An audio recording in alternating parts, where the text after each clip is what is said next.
Hey everybody, welcome to the third installment of my On the Road series.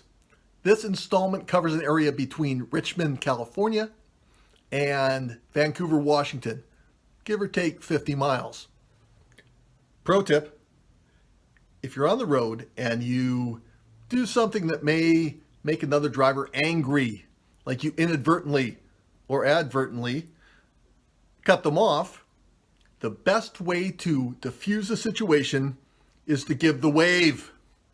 Whether it's a actual out the window wave or the rear view mirror wave, as long as it's a sincere wave, it seems to calm everyone down and make everything okay. Now, if you give the sarcastic, ha ha ha ha ha, gotcha wave, that's only going to make the situation worse. A sincere, hey, wave, fix almost everything on the road. Okay, let's get to the first video. I'm in Richmond, California at the Rosie the Riveter Visitor Center. All right, let's go inside. World War II was known as a total war, which means that the US government had to use all of its resources to defeat its enemies. That meant turning shipyards like the one here in Richmond, California, factories like the Ford factory that's located here as well, into factories and shipyards that supported the war. It also meant that everyone who was not out fighting the war now would fulfill these jobs that had to be taken care of, including women fulfilling what were traditionally male jobs, such as riveting. Rosie the Riveter, not a real person, but a character, represented those women filling traditional male roles. The Visitor Center explains all of that. It is definitely worth seeing. It's owned by the park system, and the park ranger at the very beginning, at least when I was here, very informative. And then about a mile and a half down the road is the Rosie the Riveter statue or memorial statue. It's worth seeing as well. But the Visitor Center, fantastic. I am in Berkley, California. I'm visiting a couple of my friends. Say hi. Hi. Hi. They wanted to show me around Berkley, so they said they'd take me to one of their favorite parks. There it is. Yeah, let's do a quick circle. That's the whole park. Apparently it was an oak tree. A woman wanted to save it because there are so few indigenous species left of trees here, all taken over. What were the trees that took over? The eucalyptus. And now this little roadside is a park, their favorite park. This is the kind of treatment I get when I visit. One of the attractions in Turtle Bay Park in Redding, California is the glass bridge with the sundial at the end of it. I was very excited and then very disappointed. So glass bridge, I thought I'd be able to see through it, look at the water, sundial, tell the time. No, sundial is not accurate and you can't see through the bridge. Now, it's a 300-acre park. There's a bunch of other stuff here, a lot that wasn't open. The butterflies weren't in season. There's a gift shop. There was a restroom. The restroom was clean. Do I recommend it? Maybe. If you have some time to kill and the kids want to see something, sure. But I'm bummed I couldn't see through the bridge. I was in the zone, driving through Oregon. Realized I hadn't stopped anywhere.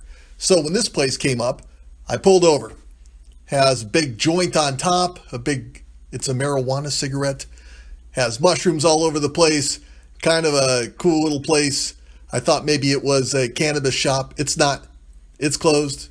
It's a gift shop. Is it worth seeing? Yeah, probably not. But I didn't want to leave Oregon out of my trip. Greetings from Vancouver, Washington. Ladies and gentlemen, very sad today. I'm at what I'll call another memorial. I'm at what was once Joe's Crab Shack. The only Joe's Crab Shack in Washington. Heck, the only Joe's Crab Shack northwest of Sacramento, California. Joe's Crab Shack started in '91, bought out by the Landrys. It started in Texas, bought out by the Landrys. They made it bigger, made it into a chain, brought out by a restaurant group. In its heyday, they had 130 locations. 130. Start to decline, then in 2016, in Minnesota, the restaurant decided to put a racist decoration up on a table. That went viral. They went down in 2017. The restaurant group had closed a bunch of restaurants, filed for bankruptcy. Landry brought them back up and closed a bunch, but it's started growing them again. Now there's only 44 locations. Until last year, this was one of them, and now it's gone. And now I have no idea what I'm going to do for lunch. It's very sad. Yes, I was raised Catholic. I am just north of Vancouver, Washington, at a controversial site. However, if you don't deal with controversy, then you never resolve controversy. So, behind all the do not enter and you're on camera signs, there is the Jefferson Davis Park. Jefferson Davis was the president of the Confederate States of America. Featured in the park are two road markers that were put up in 1930 and 1940 by the United Daughters of the Confederacy to mark what is now Highway 99. When Jefferson Davis worked for President Pierce, he actually came out to Vancouver and helped map some of the roads in the area. However, there's also featured two Confederate flags. The markers themselves have been defaced badly many times, it appears, and have been cleaned. They are behind steel cages. There's camera monitoring. There's protection around the bottom of the flagpoles. So obviously this is a controversial site. My thoughts? Well, history is what it is. You can't change history. You have to deal with it. So I think it should be a good talking point of what America used to be and how America got to how it is today and what America should be in the future. And so we end the third installment of my On the Road series. I am in Washington State for a few days. I'm here for a niece's graduation, another niece, another graduation, high school graduation.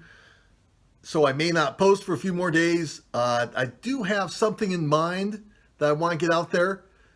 Maybe Thursday or Friday, you'll see it. We'll see. Or you may not see me for another week until I start heading east. Okay, everybody, stay safe. Take care. Bye-bye.